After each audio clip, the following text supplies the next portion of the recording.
Going on? We are going live here, and I will get to going here in a second. As soon as we, why can't I change? This thing like changes every time I try to use it. The settings are in a different place every time on TikTok I log in. All right, we're getting started here. Today we're going to be talking about pricing. This is a big question that comes up all the time. I do TikTok videos, I do training, and I get questions on this very thing almost daily. I also see this question come up almost daily in other Facebook groups that I'm a member of. And it's just, there's a lot of confusion around how to properly price your jobs as a contractor. And so we're going to talk about that today. If you have any questions while we're going, then just throw it in the chat and I'll be sure to answer them for you here. We'll spend about maybe 30, 40 minutes on the call as long as my voice holds up.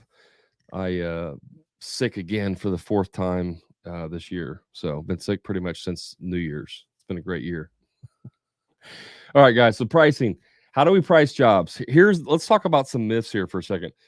The first myth is that I have to be competitive, right? I have to be competitive with other contractors in my town, so I can't like price myself out of the market. Well, let me just tell you right now, that is complete bullcrap. It's just not even true. Pricing has absolutely nothing to do with what other people charge in your market. Nothing. And here's the thing, when you start competing on price, you instantly become a commodity. It's no different than gas. Why would anyone go to a gas station? There's two gas stations right next to each other. We see this all the time. There's two gas stations. Why would anyone go pay $1 more for gas at one gas station when there's one right next to it that's $1 cheaper? The answer is nobody would. Nobody would do that. And so when you start trying to compete on price, you become a commodity like gas. And then now it's a matter of who can do it cheaper. You become the Walmart of retail. You become, the gas of gasoline stores, gas stations. It's a never-ending journey to going out of business. Because if I can do it for $100 cheaper than you, then somebody else can do it $100 cheaper than me, and so on and so on and so on. And so the people that are price shopping, right? The customers who are price shopping, of course they're going to go for the cheaper guy. Of course. Why wouldn't you? Again, why would you pay $1 more per gallon for gas? You wouldn't. What you have to start doing is providing value to people that other contractors are not providing. And there's lots of ways that you can do this, really. I mean, there's multiple ways you can provide more value. Sometimes it's through a service that no one else offers.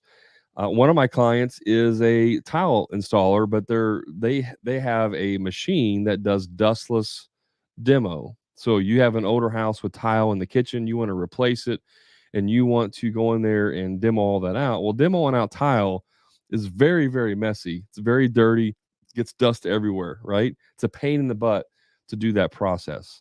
They have a machine, a very expensive machine that will come in and like demo all that out and make it almost completely dustless. Like it's nearly dust free, like 100% dust free, if not 100% dust free. That's a unique value that you offer. So if someone doesn't want their house to be completely destroyed in the process, even if you put up plastic and protection and all that, you still get dust everywhere. Someone who may want that type of service is going to be more attracted to my client because he offers that type of service. John says, I provide value and I still lose work. Yeah, but here's the thing. There's multiple sides of this, guys. There's multiple sides of this. One, you have to provide the right value. And there's a thing which is basically called a unique mechanism. A unique mechanism is what is your uniqueness about what you do, right? You offer something like my client, he does dust-free demo. That's a unique mechanism. Okay. Now, what the heck was that? Something just like dinged on my phone. I don't even know anymore.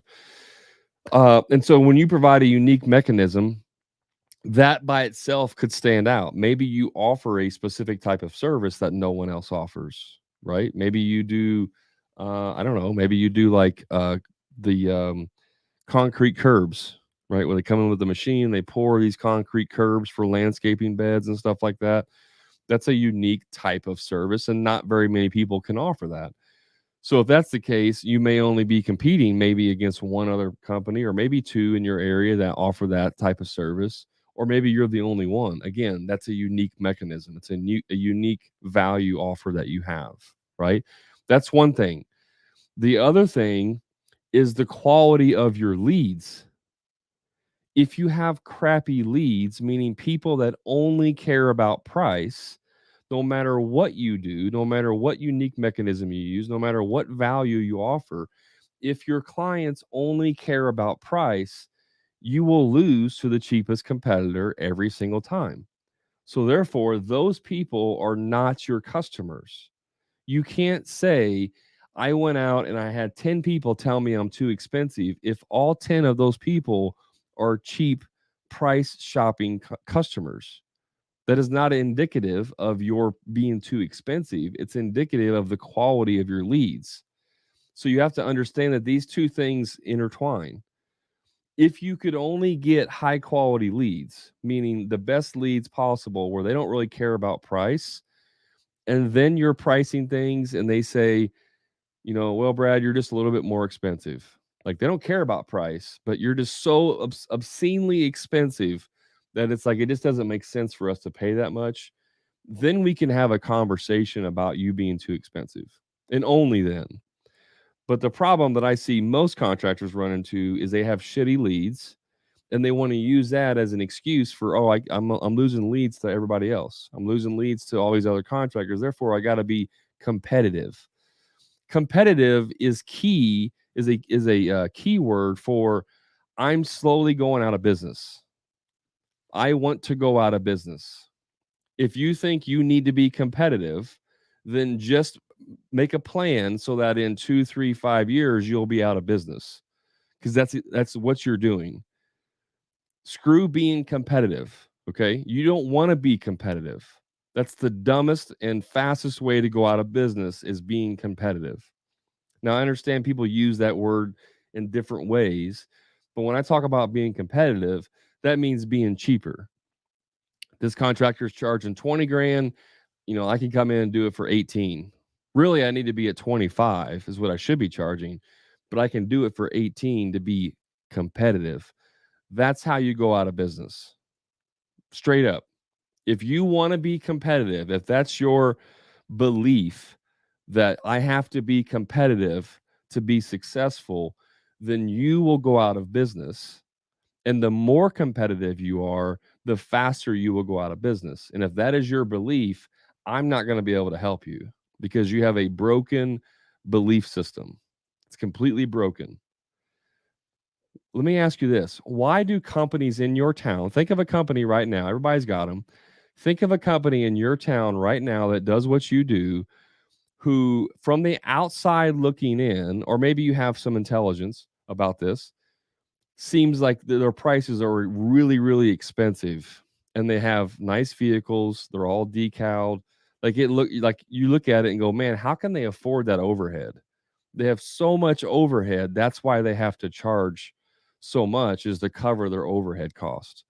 Put a 1 in the chat right now if you're thinking of a local competitor to you, or maybe not direct competitors, but a contractor that who has what appears to be such a high level of overhead, and that's why you believe they charge so much. Throw a 1 in the chat if you know of a company like that. You're like, yeah, they charge so much because they have so much overhead. John says, I lost a job over a $3,000 difference on a major retaining wall. The customer straight up told me I'm way more professional than who they are hiring. I have more to offer, and the end result of my work and reviews are over the top. So far, for that person, it was price.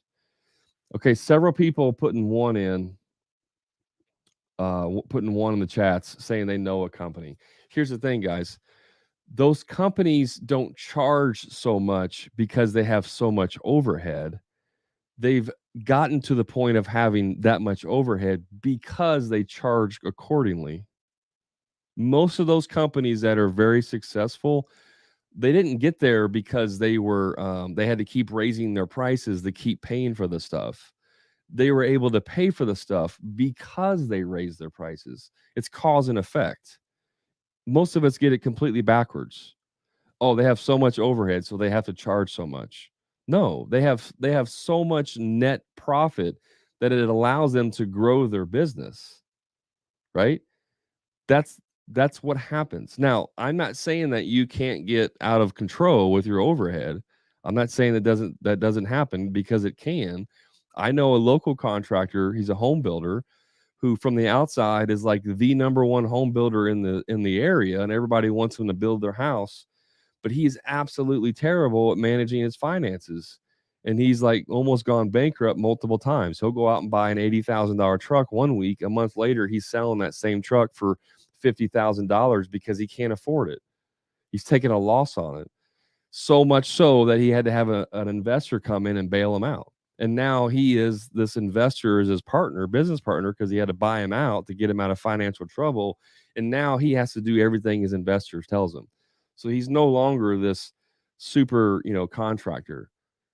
Like this is what happens if you go too crazy and you just blow all of your profits, right? There's got to be a little bit of common sense that happens with your money. But if you don't have enough money to even go out and invest in things like vehicle wraps and new websites and lead gen strategies, if you don't have any money, it's because you're not charging enough to begin with, right? So a couple comments came in. Twin says makes damn sense. Precision lawn care, lawn. Okay. So pricing jobs. So we got the myth out of the way that you have to be competitive. Screw being competitive. Be profitable. Okay.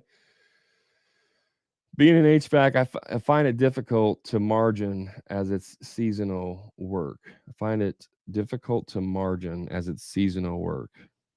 I mean, you have to look at what your season is. Like maybe you only work 10 months out of the year or 9 months out of the year, and then you factor in your costs based on that. Or you have to find something else you can do in the wintertime or when it's out of season. You can supplement that with other services potentially. So pricing work, we know that it has nothing to do with being competitive. Okay, people buy based on certainty. What does that mean? It means if I'm going to hire you as a contractor, I want to know that my ideas and my desires are going to be fulfilled to the level that I want them to be fulfilled. And I want someone that I can count on, someone that I can trust, that I know is going to deliver that level of certainty. So people hire based on the level of certainty. Now, we can argue about like some semantics on this, okay? If I need a drywall hole this big patched in drywall, does that mean I need to go pay 3 times the cost for the best drywall patcher in the town? Not necessarily. If that hole is like in a closet that I'm never going to see, I don't care to go pay some, unlicensed handyman $20 an hour or $100 to come in and patch that because it's not that big a deal to me. Like I don't really care about that, right? But if this is like in my $500,000 home right in the foyer where when you walk in you're going to see it, I'm probably not going to hire that same $100 handyman. I want somebody who's more professional because it's going to have to blend, get shadows coming in. I don't want anybody to see it. Now I'm going to step it up and hire someone who's a little more professional, has a little more ability to make it done, to do it better, to complete that job better. That's a higher level of certainty that I want. And so in that scenario, like, yeah, there's going to be times where I can hire the cheap guy because it doesn't matter, or I can deal with the consequences of hiring the cheap guy, right? If I need my driveway pressure washed, I may think that's not a big deal. I may be ignorant to the different things of pressure washing. I may go hire the cheap guy who uses chemicals that he shouldn't be using, and he ends up killing my grass because I don't know any different. All I know is that he can do my driveway for $200, and the other guy who's more professional is charging $500.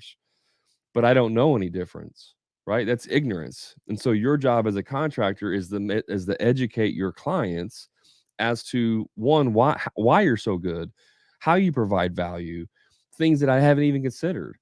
That pressure washing guy, the more professional one, maybe he can have a checklist or a PDF or a lead magnet that says, 5 questions, 5 things you should know before you hire a pressure washer. And one of those things on there should say, like, what chemicals are they using and how that can affect your landscaping. That's an education piece. And so now if I see that and I'm getting ready to hire someone to pressure wash my driveway, I'm like, cool. I didn't know this. I read that. Yeah, I never even thought about the chemicals. Never even dawned on me. Now you're the expert. Now I'm more likely to pay you more money over the cheap guy because you're the one that educated me on what's important. And so that's a way you can provide value to your client base, is through education. That can be on your website through blog posts. It can be on social media through organic posts. It can be advertising, like actual ads that you run that has things that you can give away or whatever. Design guides if you're a landscaper, a remodeler. There's all kinds of ways that you can give out value. There's guys on TikTok that are maximizing the platform to provide value to their potential customers. You can share that. You can do emails. You can do newsletters. There's lots of ways you can provide value to your clients through the process. Okay. Also, pricing. You need to understand that your clients are at different levels in their journey. Somebody that just woke up this morning who wants to have a bathroom remodel, they're not hiring today. They're just starting their journey. And so if I can provide more value through that process, a little bit of hand holding, it's going to be worth it at the end, because I'm going to be like, this guy has given me all of the information that I've needed through through this whole process. Yeah, he's $10,000 more expensive, and that's a lot of money, but these other guys haven't done jack crap for me. All they did was come out and give me a free estimate and drove a piece of crap truck, and the guy had on a t-shirt with stains and holes in his jeans. He's $10,000 cheaper, but this company over here that have been providing me value through the entire journey is professional, and they have uniforms and wrapped trucks and a nice website, and they have blog posts and all these things that they're providing value to me. Like, that's a no-brainer. I want that certainty of achievement. And if it's something like a bathroom model that I have to live with for the next 10, 20 years, I'm willing to pay more money to get it done right. I did a survey on my personal Facebook page. Excuse me. I just did a kind of a general survey, and I said, if you're a contractor, don't respond. I don't want contractors responding. And I said, what would you rather, given these scenarios, what would you rather do?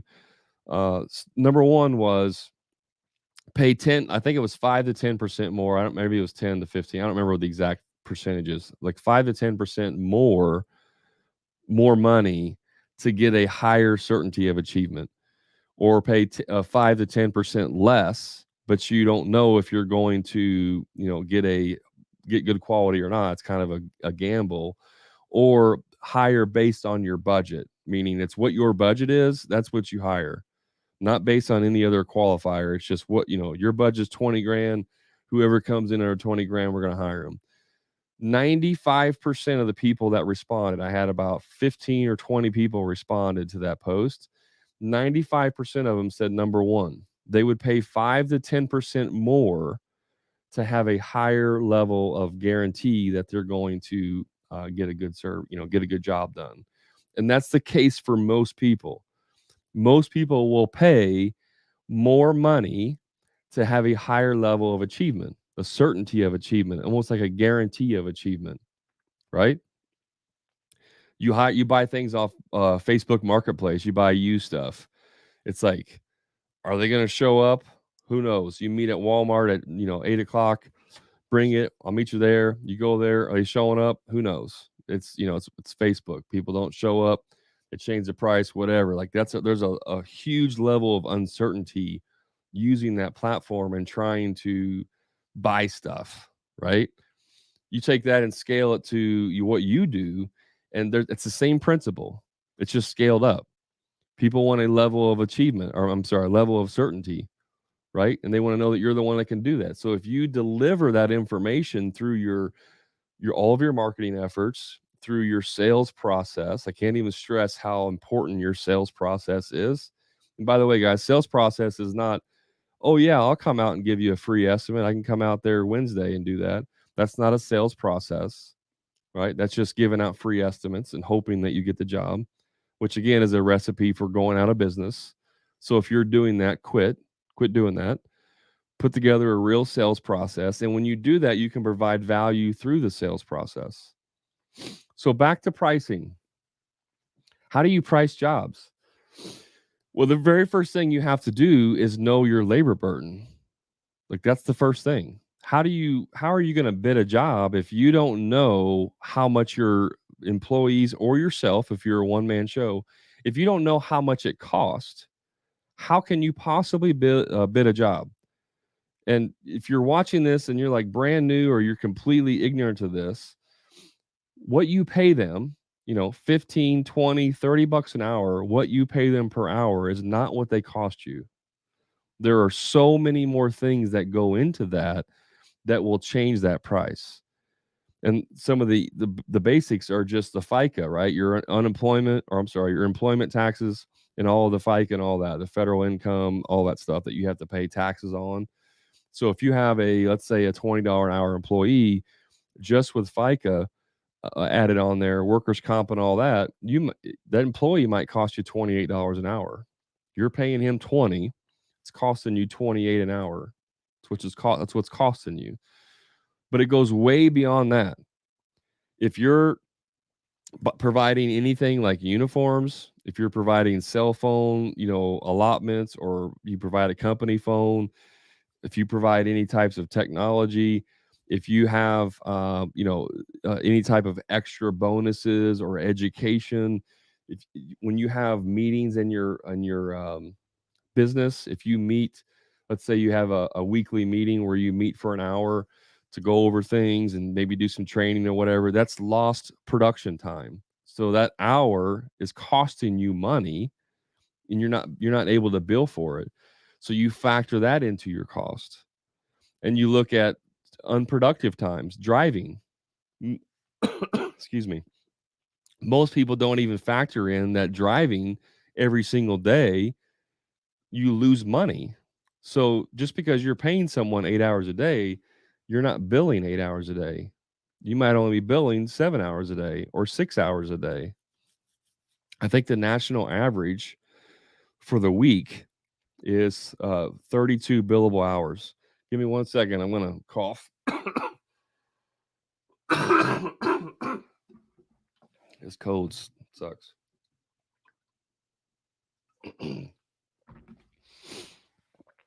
The national average for, let's say, service-based businesses, in other words, like plumbers, electricians, heating and airs, handyman, people that do service-based work, not so much remodeling, but service-based work, the national average is 32 hours a week of billable time. That means every week you're losing 8 hours to non-billable time that you're not factoring in, right? So even some simple math here, let's say you're paying a guy 20 bucks an hour through all the expenses, it's costing you 30 bucks an hour, right? So if you take that times 8, which is 240,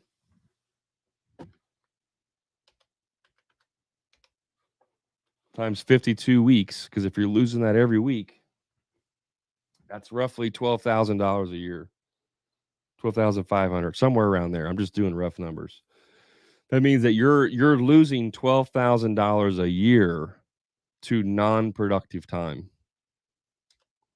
That's a lot. And if you have 5 employees, you're losing 50 something $1,000 a year, $60,000 a year that you never even considered into your hourly rate that you're charging.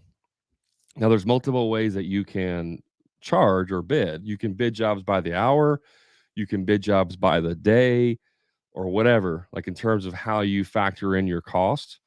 But at some level, like you have to figure out what your employee costs you per hour, and that's called your labor burden or your true labor burden. And there's lots of other things that go into that. If you have a vehicle, if you have company vehicles, let's say you have a lead guy and he drives a company vehicle, whether he takes it home or leaves it at the shop, he drives a company vehicle every day.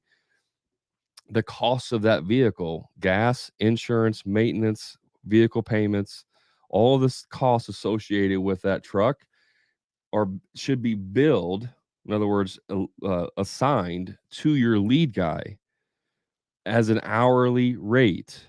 So now you take a truck and you add all that up, and that might cost you $5 per hour to operate that vehicle. So if this guy's making $30 an hour, you add on all of your FICA and everything else, that might be, say, $40 an hour. You add on another $5 for the vehicle per hour. That's $45 an hour of operating costs. And all of that gets factored into your labor burden. And so if you have different employees at different levels, you got a lead guy, you got a journeyman, apprentice, or whatever, they may be at different levels as far as what benefits they get, all of that stuff. You need to factor all of that into the labor burden of that employee so that before you even bid a job, before you write down the first, how long you think it's going to take, you need to know exactly what your employees cost you per hour. And then you can extrapolate out to daily, yearly and all that and come up with other cost factors. But if you're simply shorting yourself on the hourly rate that you're charging your guys, it will exponentially cost you tens of thousands, if not hundreds of thousands of dollars a year in lost revenue because you're not factoring that in. The simplest way to think about labor burden is how is if you lost all of your employees, right, and you were not able to produce work, those expenses in theory would go away. So if you have a company truck that your lead guy drives and you lost your lead guy, then that truck would no longer be used, right? Because no one's driving it. That expense goes away. In other words, you could get rid of it. So any expense that is based on what it would cost your employees, your field guys, not like office administrators, your field guys to produce the work should be under their labor burden. So if you have software per se, and some of these things can go either way, but like say you have a software that every user you have is you pay a monthly fee. So maybe every single user costs you $10 a month per user. Well, if you lose an employee, that $10 goes away. So you could remove that. Now, $10 over the course of a month is nothing, right? But it's still a cost, is what I'm saying. There may be other things like that. So you factor all of that into your true labor burden. And once you have your true labor burden, and not until you have that true labor burden can you really start pricing jobs correctly. Because if you don't have that figured out, you're paying for that stuff regardless. You're just paying it out of your profits. But that should be a cost of the job. Because if you don't do that job, you don't have that cost, if that makes sense. Now he's got high speed chase says it's called mobilization. It's called whatever you want it to be called. There's so many industry terms and niches and things that people call things different. It's not mobilization is the universal term across every industry and every trade. There's different costs. So, I mean, if you call it mobilization, that's cool. But I'm just saying that's not the word across every industry and every trade. There's different names for it. I call it your labor burden. You can call it your mobilization costs. You can call it your true labor burden. You can call it your burden costs. You can call it whatever. I don't give a crap what you call it. Right? If you don't know what that is, you can't bid jobs correctly. It's that simple. It's that simple. If you guys need a worksheet, I have a worksheet. It does cost money. It's $39. I paid a crap ton of money to have this worksheet made because it's got tons and tons and tons of formulas and calculations in there. So I do charge for it. It's $39. Hit me up. I'll send it to you. Send you a link. It'll pay for itself on the very first time you ever use it. It's way. I mean, it's way worth it. But it's called the labor burden worksheet. You factor in what's cool is you can have different profiles for different positions so that if you have a lead guy or apprentice or a journeyman, the costs are associated with that position and not with that employee. So if you replace that employee, those costs are still associated with that position. So you can build out employee profiles, and that helps you to know that if you're going to expand, if you're going to hire another crew, if you got to hire another lead guy, another journeyman, another apprentice for that crew, you already have that profile built out. So you know exactly what that's going to cost. The only thing you may have to change is what you pay them per hour. Maybe you're paying this guy $20 an hour and the other guy's making 22 an hour or whatever. Like, you just change the hourly rate and all the other calculations are automatically figured. So you can just hit me up in the somewhere, and I can give you a link. The other thing I want to talk about, now that we have our labor burden figured out, there's different ways that you can price jobs. And I'm not going to sit there and say that this is the only way to price a job. There's lots of different ways you can price jobs. I'm just going to tell you the easiest way to price a job, because if you're like me, I suck at math. Like, I'm terrible at math. I hate math. Suck at it. So I want something that's easy. The easy way to price jobs is to take your labor, all of your labor cost, and all of your material cost, whatever that is, and all of your subcontractor costs, those three costs, which come together to be called your COGS, or cost of goods sold. It's your cost to produce the goods, right? To produce that project. And then you take that times a multiplier, a markup, if you will. But it's a multiplier of like 1.5, 1.6, 1.8, 2, 2.5, whatever. But you take it times a multiplier or a markup, and that gives you a sell price. Now, I talk about, and there's other people in the industry that talk about getting a 50% gross profit, which is a 100% markup. So with that, you would take your COGS cost times 2. That's the factor. That's the markup times 2. So whatever your COGS are times 2 gives you your sale price. So an easy way is, like, let's say you $500 in labor, $500 in material. That's $1,000. You would sell that job for $2,000. That gives you $1,000 gross profit.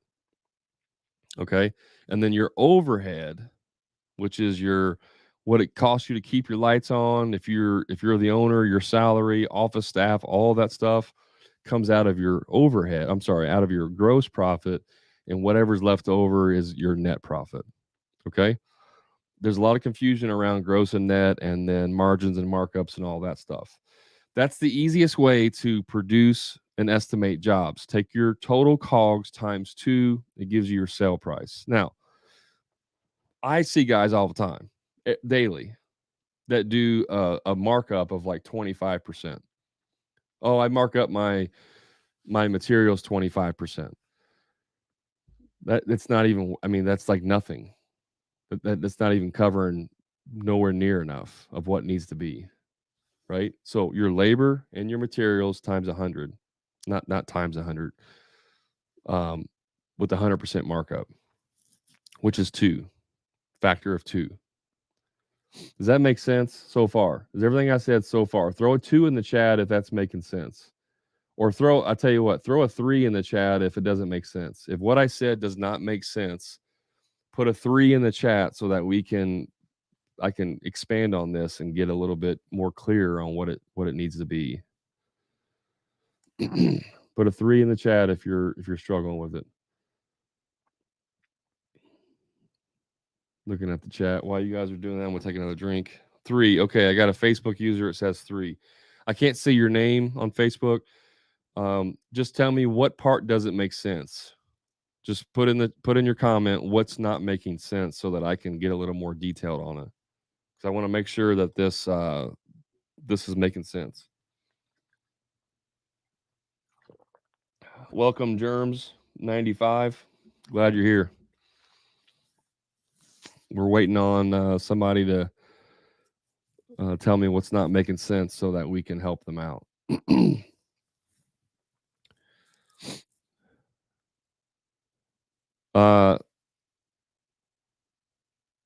Yeah, I'll just wait on him for a second while we're waiting on him to get some more detail.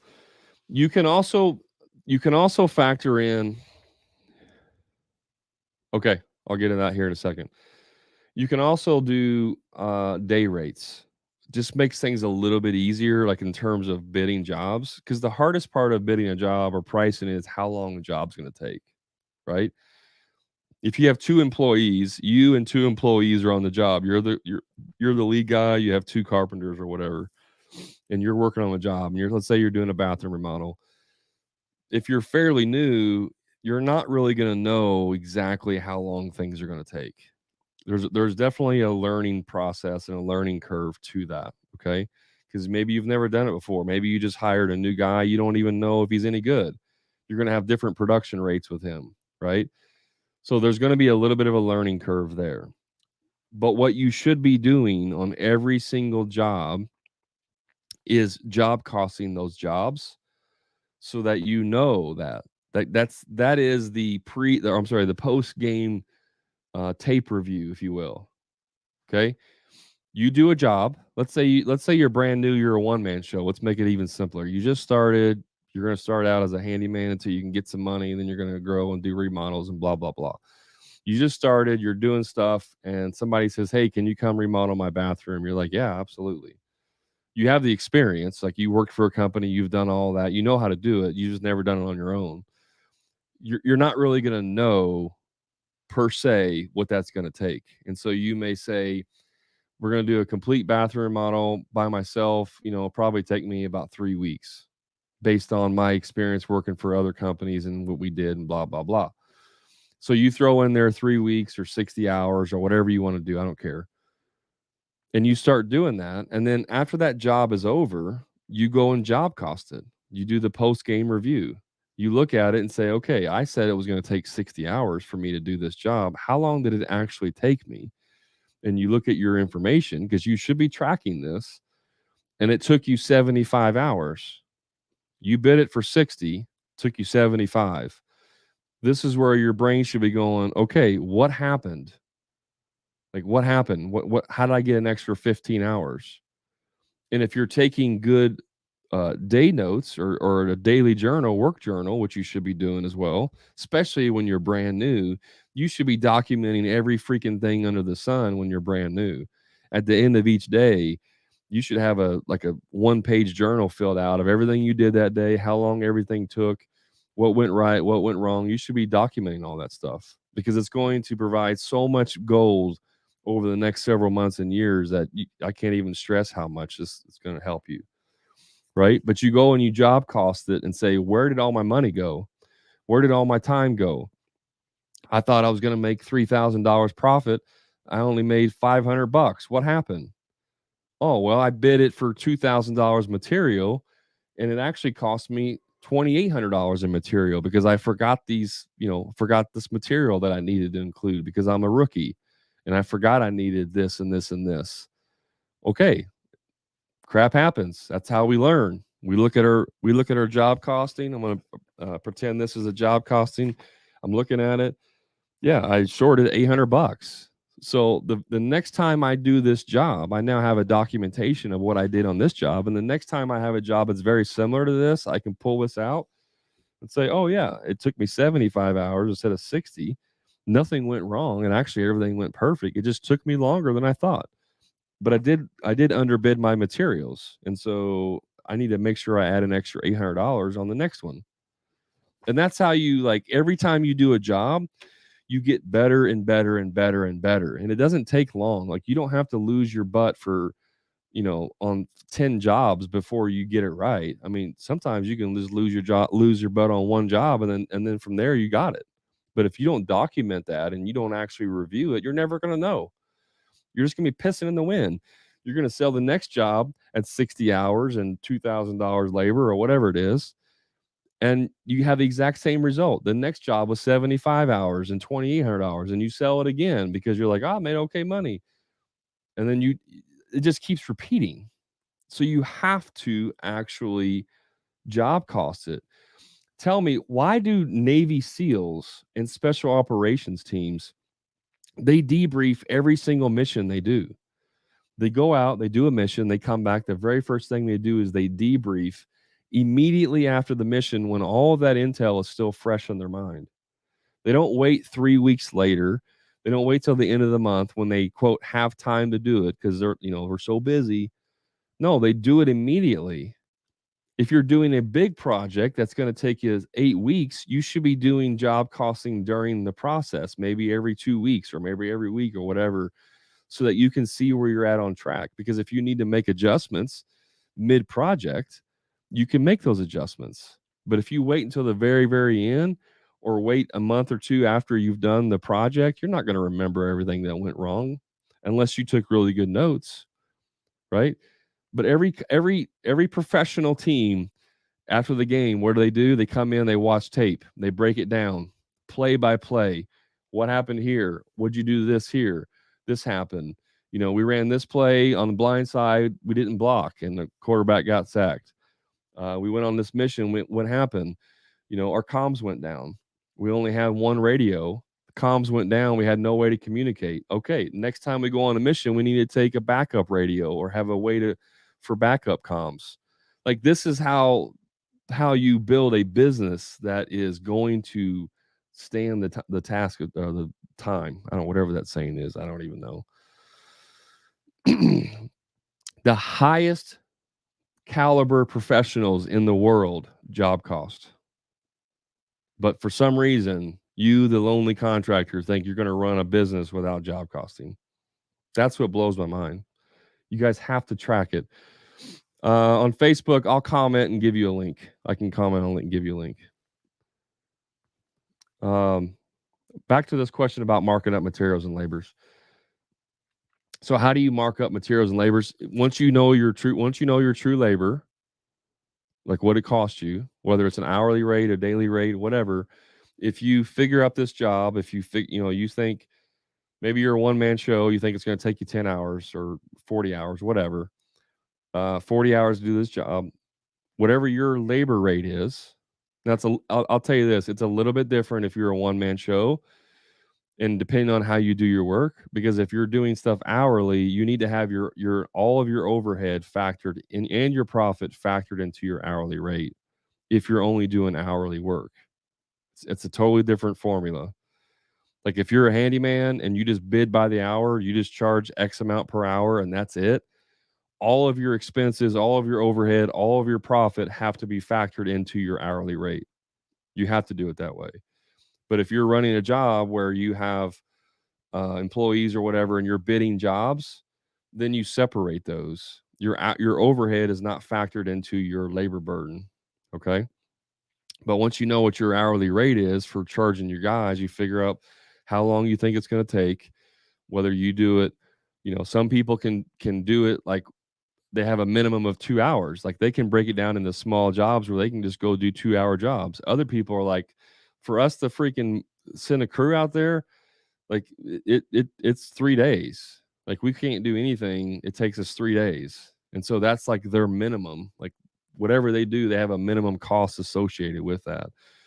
But once you know what your labor is, you figure up your material costs, which that's pretty straightforward. I think we all know how to figure out material costs. And we know our material, we know our labor, and we get that total. We add it together. And if you have subcontractors, it's the same thing. You add your subcontractors in there. So if you have $1,000 labor, $1,000 in material, and $1,000 in subcontractor costs, that's $3,000 of COGS. That's your cost. If you sold that job for $3,000, you would not make any money. You would lose money, actually, but you would make no profit. If you had 1,000, and you sold it for $3,000 and you broke even, meaning you hit your numbers at 1,000, you made $0, nothing. So that's our COGS. That's what it cost us to produce that job. We take that number times 2. If it's 3,000, we take it times 2. It means we sell the job for $6,000. And if we produce the job for the 3,000 that we estimated, that means we have a gross profit of $3,000. And then you take your overhead out of that. I don't know if that helps any more clarity on the labor and materials. It's 100% markup. It's just times 2 is the easier way to do it, or it's the same as 100%. Somebody says I got the cost burden worksheet from Brad. It's worth more than he's asking for. I think so. The things that I never thought of charging for were brought to light, and it's plug and play. Now I just have to learn the rest of how to estimate my time and job costs. Yeah, I started using HomeWise to get time estimates of projects that I'm not familiar with, how long it will take, and it tells a national average of how long that should take, which gives a starting point. If you think it will take 20 hours and the program says it should take you 40, you may be estimating time too low. You can use HomeWise and other programs for time. I don't think I have it here. There's books you can buy that are like the RS Means estimating book, and they come out with them every year. You can just search and it will give you pricing and time. And if you don't know, like you can build assemblies with this. I don't want to get too crazy with this, okay? But with like the RS Means book, and there's probably some other ones out there, it gives you national averages based on time. Now the times are pretty close if you're actually running people of that competent level. I know a lot of times in construction, especially right now, we're short on staff and we got apprentices doing things that journeymen should be doing, and that's a whole nother topic.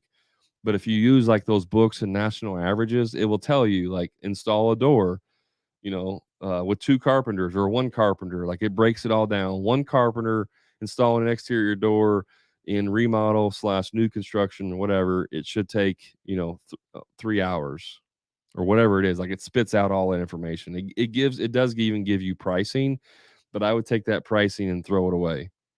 Just don't even look at the pricing. But the hours that it says to do those jobs are pretty close. Like it's going to give you a really good average, of what it should take.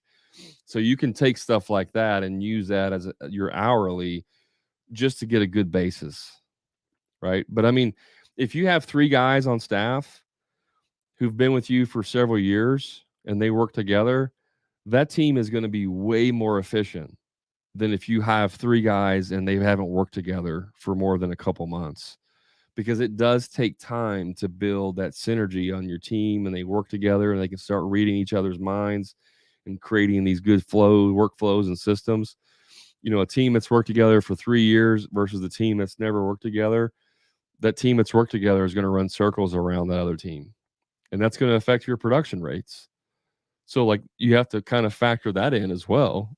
Is just how well the team works together, how well they work together. But that is just like that's that level of like precision with estimating is not even needed in the beginning. Like once you get everything else dialed in, then you can start working on like production rates, like how much your guys are producing, every day. And you can start to create your own charts of when we do X, this should take this, right? But that's like later down the road. I mean, we're talking about basic estimating here. You can I know guys that are making a killing, and they have no idea what their actual production rates are in terms of like each person and how long it takes them to do each task. They have no clue because you don't have to get that granular to be successful if you price with the right margins. If you're trying to be competitive, which I hate that freaking word, then your production rates become so much more important because you're trying to get it down to the dot, like the penny of what stuff costs, so that you can try to sell it at the cheapest price possible, so you can be competitive. Who wants to play that game? That's dumb. You don't even need to play in that yard, in that playground. Just go to the playground where everybody charges more than what they should. I mean, charges correctly and makes more. Then you don't have to worry about it. What's the name of the app? I'm not sure what app you're talking about.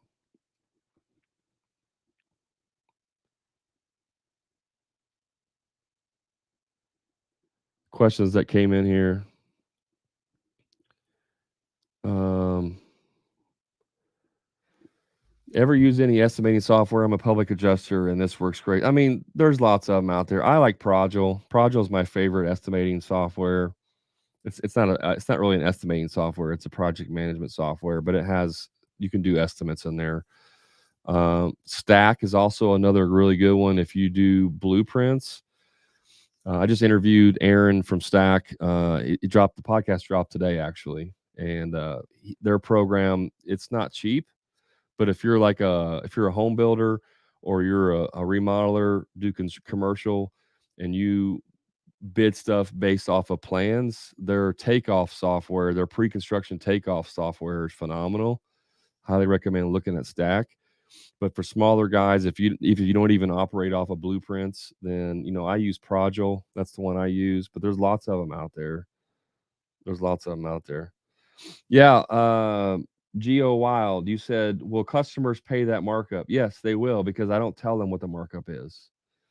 And just a side note on this, guys, if you're bidding jobs, you don't break out material costs. You don't do line item pricing. Now, I know there's people out there, there's several on TikTok that are home builders that are very successful and they do line item pricing. That's a little bit of a niche market because they're doing super high-end projects for wealthy people, and they don't really care what the price is. They just kind of look at it from a price breakdown so that they have an idea. That's slightly different.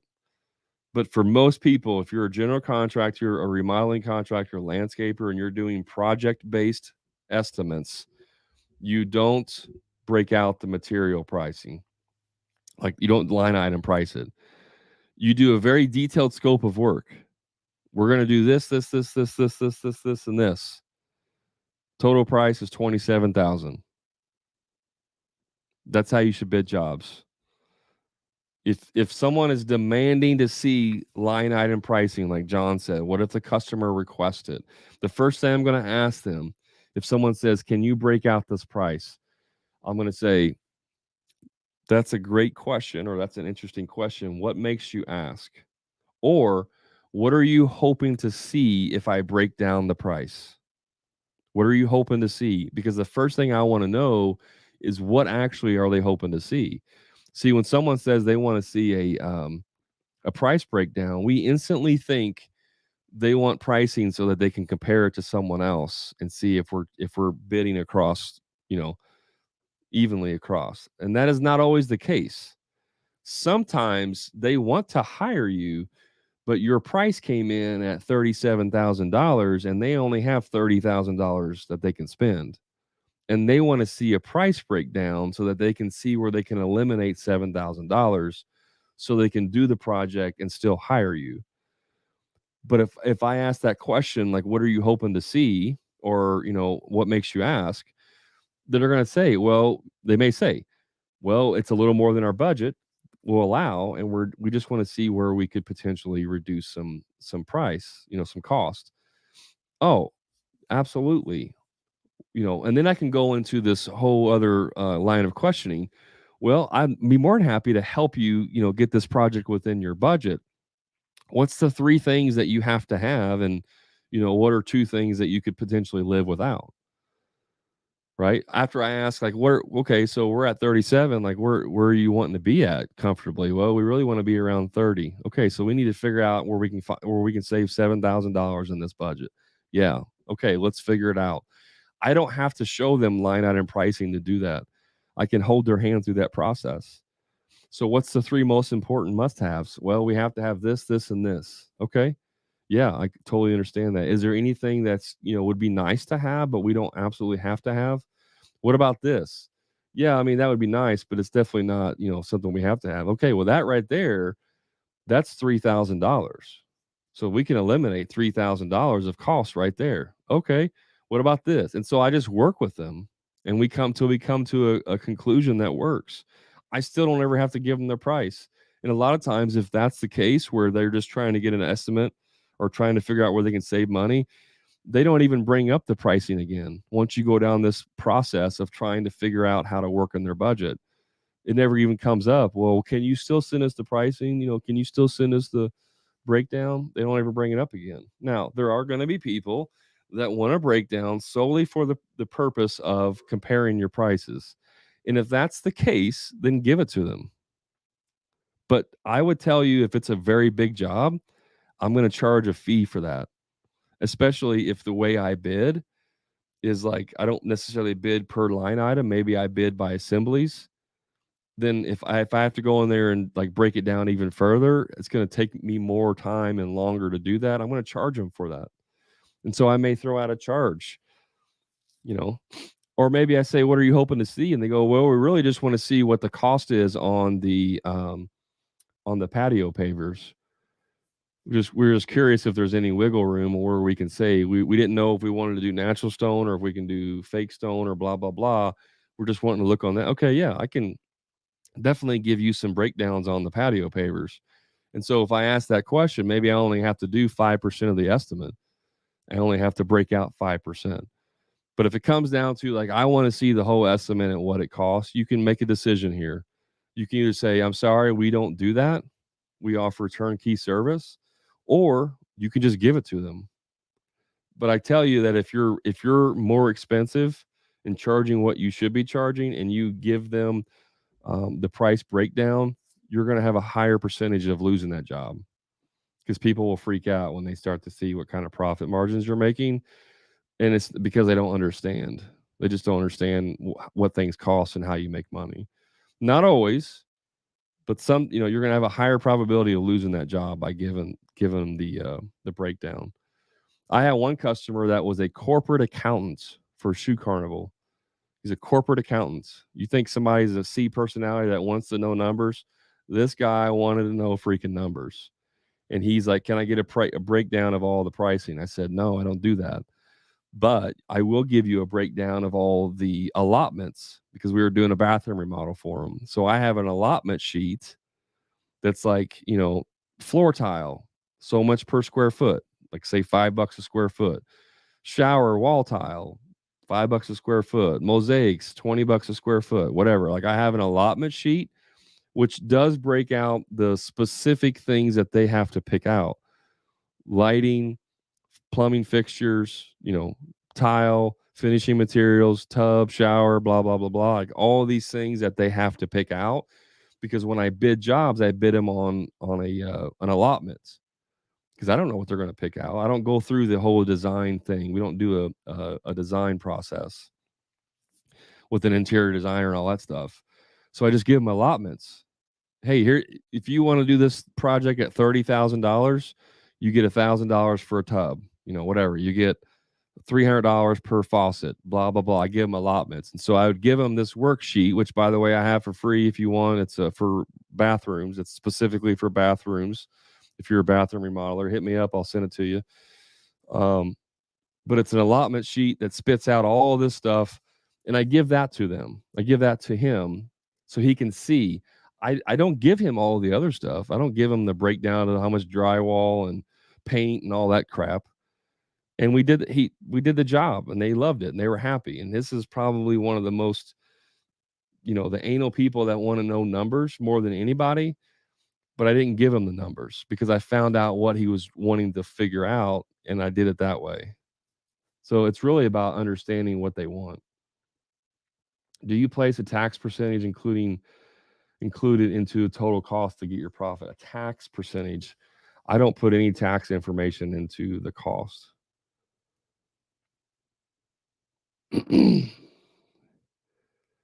Xactimate, the software itself is okay. Their pricing and stuff in there is completely wrong and terrible. I know Xactimate is what every restoration company and insurance adjuster uses. Like that's just what they use. I'm not a huge fan of Xactimate. I looked into it, did a trial with them. It's okay. Like the actual software is okay, but it's truly just an estimating software. And so for me, I want a complete solution, not just an estimating only software. That's why I like Progil because it's a company, it's a project management software. So it does estimating, invoicing, scheduling, like everything, right? So if you're just wanting like something to just do estimates, you can use Xactimate. I'm not a fan of it though. Cost X amount for me to do it, cost X amount for me. Contractor Mike. I mean, that's funny. And I've seen stuff like that, but that's really not the right attitude to have, to be honest with you. I mean, it's funny to say that, and I agree with the sentiment, but I would never tell a customer that ever.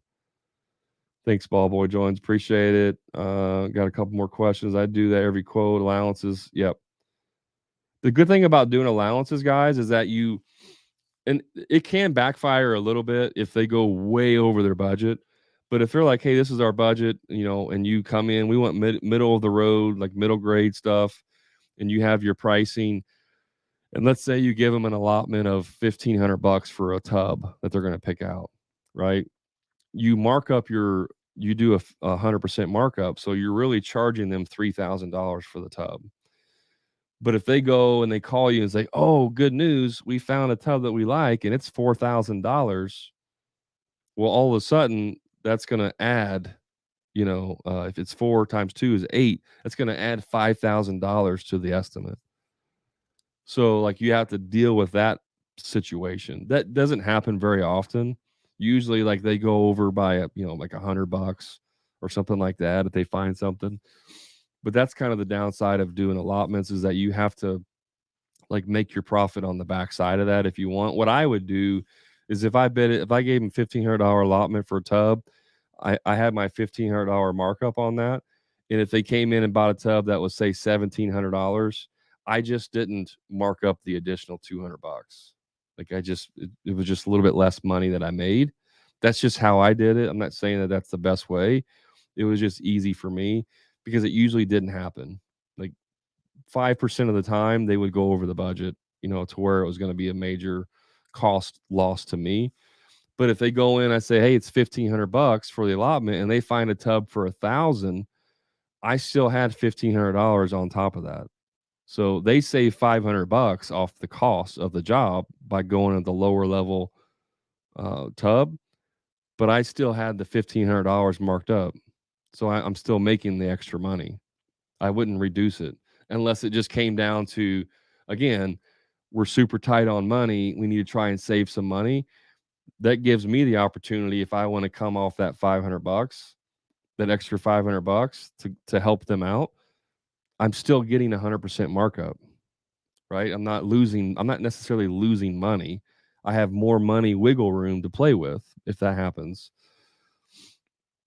99% want to know material and labor. That's not even true, Mr. Deckhead. It's not true at all. Maybe 99% of your leads want to know that, but if that's the case, you just have crappy customers, because most people don't want to know all that. They just want somebody that's going to do a good job. What's up, Butters? You have to make your own numbers. Yeah. Yeah, it is funny, Contractor Mike. Current job, way over budget, and I always tell the customer it's mid-range, you can go up or down. Why is it way over budget? Butters says it's the best way. Can you actually 100% markup? Yeah. Butters, can you do 100% markup? Let Mr. Machado, let him know. On Facebook, we got right now it's hard to mark up because there's a lot of people charging just too low. They are charging half on bathroom. That's not true. That's not true, guys. It's just head trash. Yeah, I think you're replying to John's replying. That doesn't mean to do the same. Set yourself from the RS. Yeah. Thank you. And yeah, I'm trying to be a better solution to get the most job. Can you send me the sheet for bathroom? Yeah, I'll reach out to you guys on Facebook and send you that information. If you're just joining me, you didn't catch the first part. I was talking about labor burden, knowing your true labor burden. I have a worksheet that like lays all of this out for you. I do charge is $39. It's very nominal fee. It's worth 100 times that cost. Just shoot me a message on TikTok. Just go to my profile and you can send me a message, and then I can give you a link to where you can download that. I think. Let me check real quick. I may still have it up.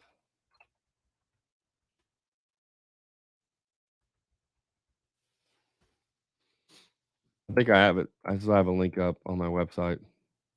Yeah, you can go to, if you guys are listening, you can go to Hammer and Grind, spelt out AND, hammerandgrind.com /burden, BURDEN. If you go to hammerandgrind.com /burden, BURDEN, it will take you to a website where you can buy it. Otherwise, if you can't find it, just send me a message and I can get you a link.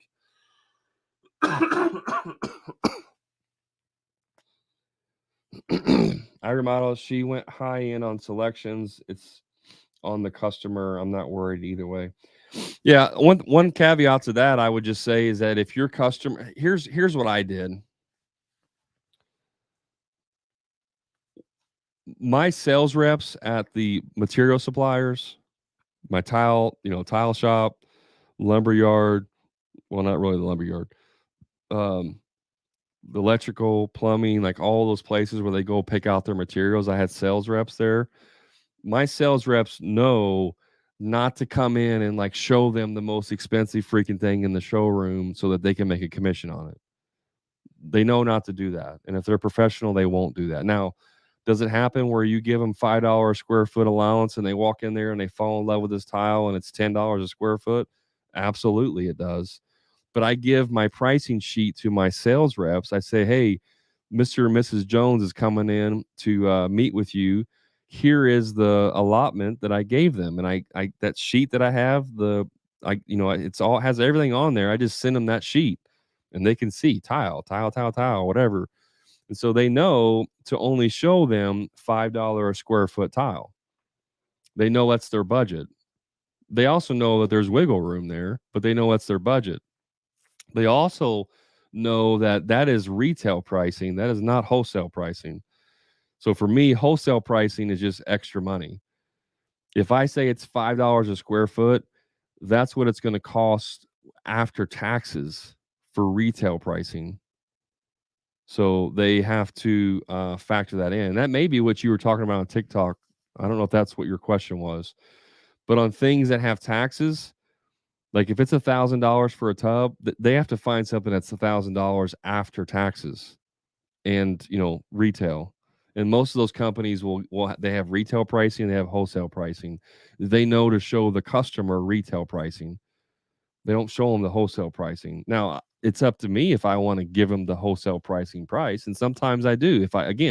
If I need to get down the budget and the wholesale pricing is going to come in at $5,000 for tile, or the retail is 5,000 and the wholesale is going to be 4,200.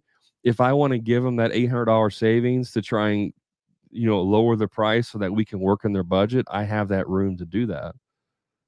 I have that ability to do that, right?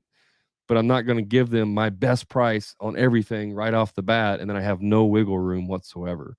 I'd much rather get done with a job and be like, holy crap, I have an extra $5,000. I ended up doing 58% gross profit on this job because everything went perfect and I have an extra $5,000. I'd much rather be in a position, if I wanted to, this didn't happen very often, but if I wanted to, I could go back to the customer and say, hey, great news. We came in way under budget. You just saved $5,000 and I could give them that discount or give it back to them if I wanted to. It's a hell of a lot easier, guys, to give money back than it is to get more money from your customers. I'm just telling you, it's way easier. And I had a thing. One of my unique mechanisms that I did in my business. And if you missed the beginning of this, you won't know what I'm talking about. But one of the things that I did in my business is I had a 5% price guarantee. If I bid the job at $32,000, the final price was going to be within 5% of that, guaranteed. If it was more than that and it was on me, I ate the cost. I didn't change order people to death so I can make extra money. If I wasn't competent in my estimating, I ate the cost. Now, if they go over their budgets or over their allotments, that's a totally different story. But as long as there was no unforeseen issues that came up, there were no change orders, they didn't go over their budget, I guaranteed them was within 5% or I would eat the costs. Hardly ever happened. Now there were times when I misestimated and that was just on me, but it's not that hard to be on dollar. The reason why I did that was because the number one trick that contractors do is they come in, I bid the job at 32,000. Guy comes in and maybe they tell him it's 32. I don't know. He comes in and says, yeah, I can do it for $20,000. They're like, holy crap, 20,000. That's way cheaper. Okay, cool. We'll hire you. And then they get in the middle and it's like, uh-oh, we got a change order, guys. We didn't know that there was 2x4s in the wall.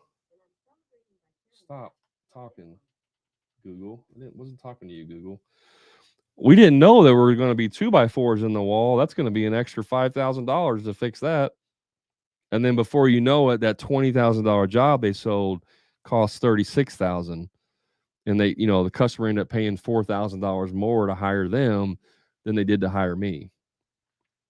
And that's a legitimate like scam, in my opinion. Like that's scamming people. I'm going to bid it low because I can make up money on change orders. I got their kitchen ripped apart. What are they going to do? Fire me? Hey, guess what? We didn't know that we had to move the plumbing. We didn't, even though we were changing the whole layout of the kitchen, we didn't know we were going to have to move plumbing. This pipe's in the way. That's going to be an extra $2,000. They just make shit up to change order people and make money. There's contractors that will do that. They will also do that as a way to make up for their incompetence because they don't know what they're doing. So they just throw money on the wall, try to get the job, and then just try to mark it up, along the way and blame something else. Oh, we didn't know this. It's going to be, and if you got a kitchen ripped open and they're like, come in and they go, hey, it's going to be an extra $5,000 for this. We didn't know. Like somebody's going to say, no, we're not going to pay that. We're just not going to have you finish. No, their kitchen's ripped open. Right. Like you can't do that. So that's how scams happen. Okay. We're way over on time. Let me narrow this down here. I want to get these questions. Thank you. And yeah, I'm trying to do better. So, okay, I got that. Okay. Facebook's done. TikTok, what do you got for me?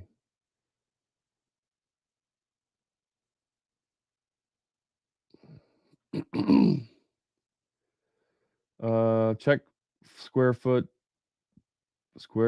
check square footage under. Oh no, but check local code. I don't know what you're saying there. If the customer wants to wreck their budget, let them. It's on them. I don't know if I agree with that 100%. Like my job is to make sure they stay in budget. I'll tell my customers, they go talk to the my plumbing sales rep, and let's say we had total of $5,000 in plumbing stuff. Sales rep emails me over, hey, your customers just left. Here's the selection worksheet they picked out. I look at it and they picked out $8,000 worth of stuff. The allotment was 5,000. They picked out 8. I'm immediately calling my customer, text and email, and hey, just want to let you know you guys went over your budget on your selection. You're $3,000 over. Like I'm being proactive and letting them know that they're over their budget. If they say, "Oh yeah, we know, but we really like this, we like these things and we're willing to pay extra." Okay, cool. Here's a change order or whatever if that's your process. But I'm not just going to say at the end of the job, "Here's your bill. It's $15,000 more than what the estimate was because you went crazy on your allotments and picked everything out." And they're going to shit their pants and be like, "What? Well, why didn't you tell us we were over? We just thought that that's what we could pick." I don't do that. I'm proactively telling them you're going over your budget. And that's what I think a good contractor should do. I can't tell you how many times I see people online. I saw one the other day on a Facebook group, puts pictures up there. He goes, "Hey, we bid this job to replace the subfloor. We tore out the subfloor. We're supposed to tear it out, replace it, put underlayment, all that. But when we opened it up, all the floor joists were rotted and stuff. So we had to sister all these joists on there. What do you think I should charge the customer for replacing all the floor joists?" Like, why in the hell would you do anything without getting approval from the customer first? You don't ever do extra work until you have a change order in hand. And by the way, when you're doing change orders, this is what you need to have on your change order. You have the original price, you have the change order, what that cost of a change order is, and then you have the new price on the change order. So it's 20,000 before, change order 2,000, new price $22,000. They sign that and they pay the $2,000 immediately before you start that change order. You should always collect full change order amounts up front if you can. if you can. There's times where I didn't charge the change order up front because it was like $300 change order. I didn't really care for $300. It's not the end of the world. I mean, they still paid it. I'm just saying, like, I'm not worried about $300 if something goes south. But if you have like $5, $10, $20,000 change orders, that you should be paying that, like collecting as much of that as possible right then before you do the change order. All work stops. Change order is figured out, signed, paid. Work starts. That's how you should do it. That's how you should do it.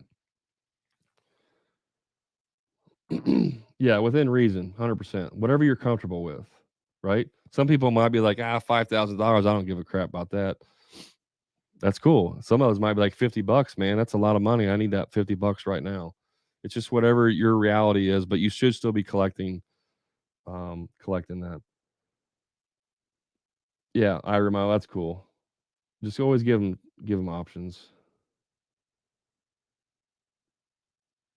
Yeah, sometimes you have add-ons. Hey, while you're here, can you remodel our other bathroom too?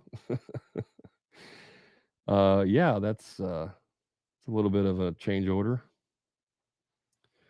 What's the best app or website for to send your estimate to your customers? Like I said before, maybe you weren't on here. I use Progil. I like Progil. It's an all-in-one system. It's pretty easy to use. They have a version 2 they're coming out with. I actually have they gave me access to the version 2 that's not released yet. It's pretty cool. Nothing major, no major changes, but it's got some neat stuff. They got a really nice estimating platform built in. Their estimating is really, really good. The only thing I just realized though yesterday, or might have been this morning actually, they just changed to a yearly model, which I'm not really happy with. You pay for the whole year.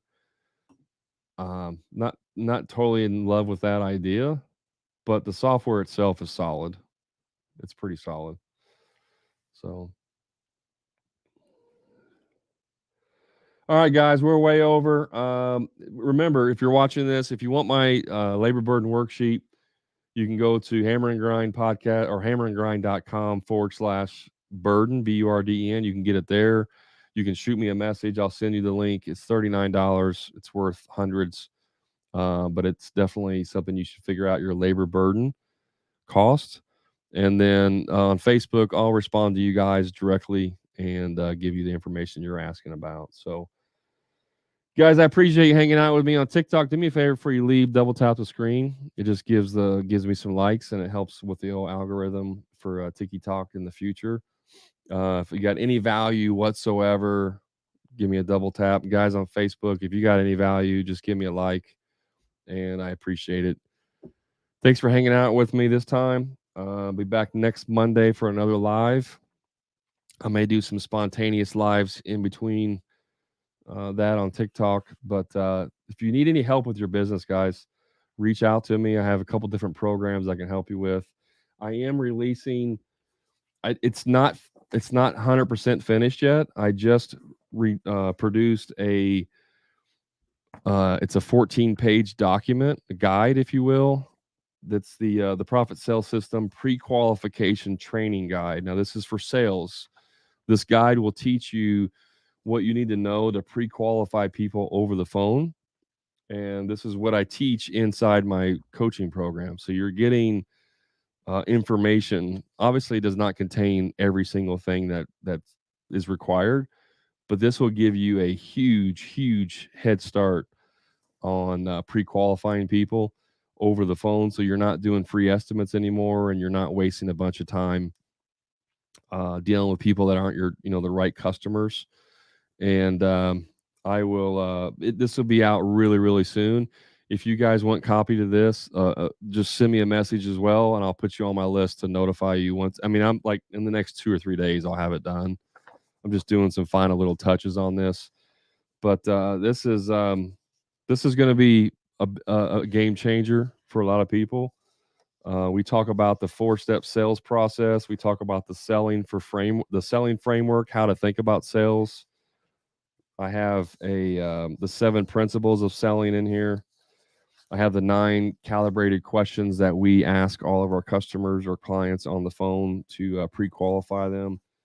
I also have in here a objection handling word tracks. So the most common objections that you receive, I have word tracks in here to help you respond to those. I have my note-taking worksheet that we use on our discovery calls to take notes with. That's included in there, and I also have a video that breaks down all of the 9 questions that I ask in how to use the right tonality and how to ask those questions. I mean, I could probably charge for this alone. It's gonna be completely free, but it's just not done yet. And where I got my hats is local. I got them done local at a screen printing shop. All right, guys. Appreciate you hanging out with me. Thanks so much. Have a great rest of your day. I'll talk to you soon. Thanks.